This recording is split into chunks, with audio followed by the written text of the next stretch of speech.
Started out from Edmonton, 1,500 strong. All the merchants told them, your trip it won't take long. Get your supplies from our good store.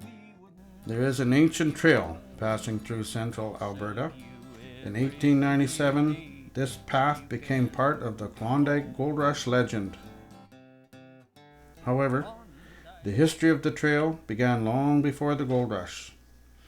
10,000 years ago, between Asia and North America, a grass plain existed where the waters of the Bering Strait now lie.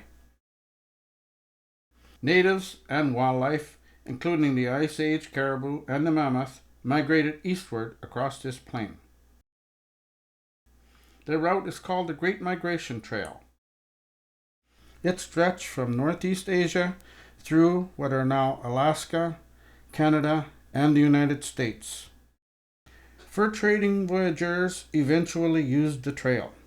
They established a trading post on an island in the Athabasca River near Fort Assiniboine of today. In August of 1896, gold was discovered in the Yukon. Gold fever struck the world. In the ensuing rush, numerous routes to the Klondike evolved. Most were extremely difficult. From Edmonton, there were several possible routes, referred to as the all-Canadian backdoor routes. One overland route followed a fairly direct path from Fort Edmonton to the Yukon River system. The first 260 miles of this overland route are the focus of this story. In 1897, Edmonton was a small town at the end of the railroad. The merchants planned to cash in on the gold fever and advertise their town as the gateway to the Klondike. Publications stated that the overland trail from Edmonton would be the shortest, cheapest, and easiest route. It was proclaimed that the trail was passable all winter and the Klondike could be reached in 90 days.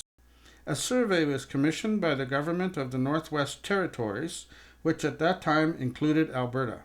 This survey was conducted by Thomas Wellington Chalmers, an experienced engineer and former member of the Northwest Mounted Police.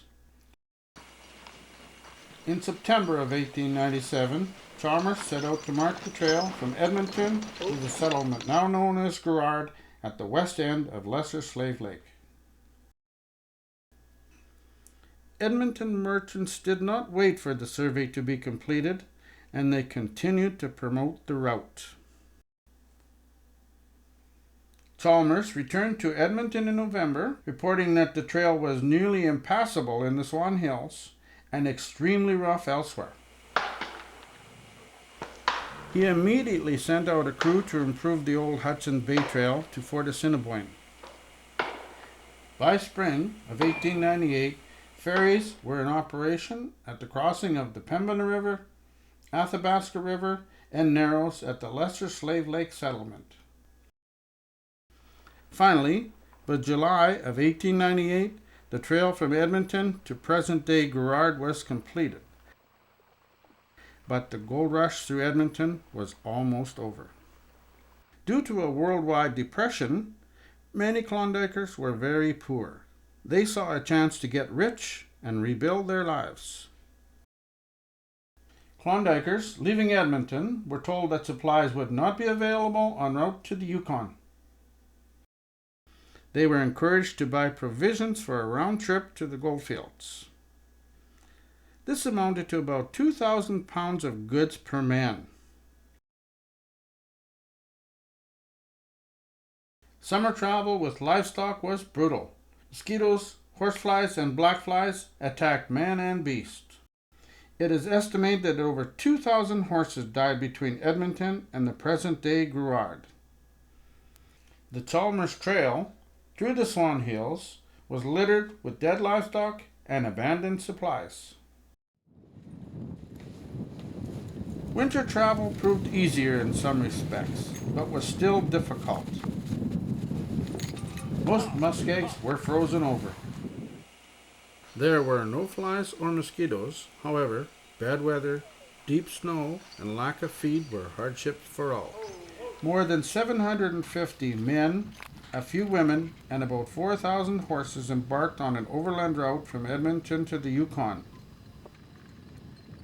Of those, only about 160 men, none of the women, and none of the horses reached the Klondike.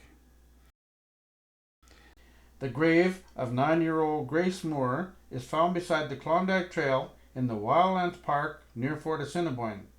She is believed to have died during the gold rush.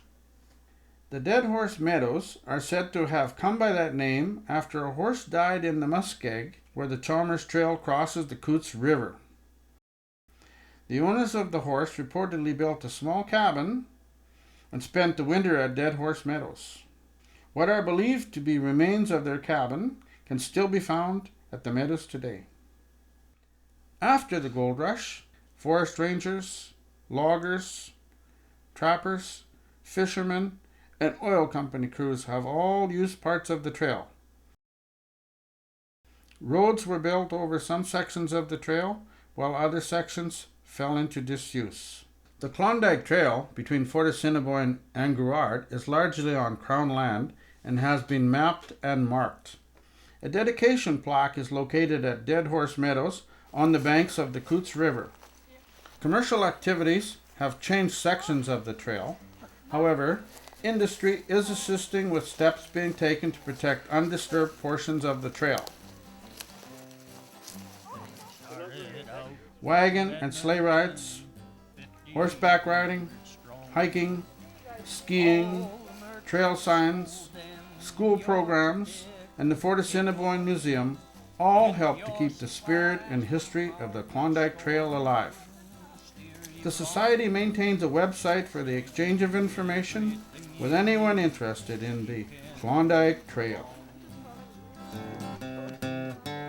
Klondike, gold strike, fortunes to be made.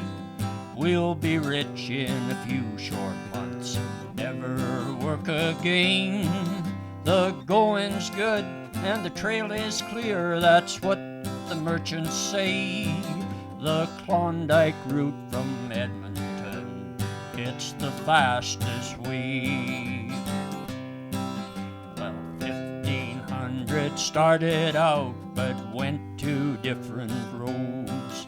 To Athabasca half did go where boats received their loads. 750 with spirits high left by different modes, and north by west they headed out to find the mother lode. Klondike, gold strike, fortunes to be made. We'll be rich in a few short months, never work again. The going's good and the trail is clear, that's what the merchants say. The Klondike route from Edmonton, it's the fastest way. So when you are in our small town, think back to '98, when desperate men and horses crossed here with their freight, headed for the rich gold fields to make their fortunes fast. Most had to quit just north of here, it's all part of our past.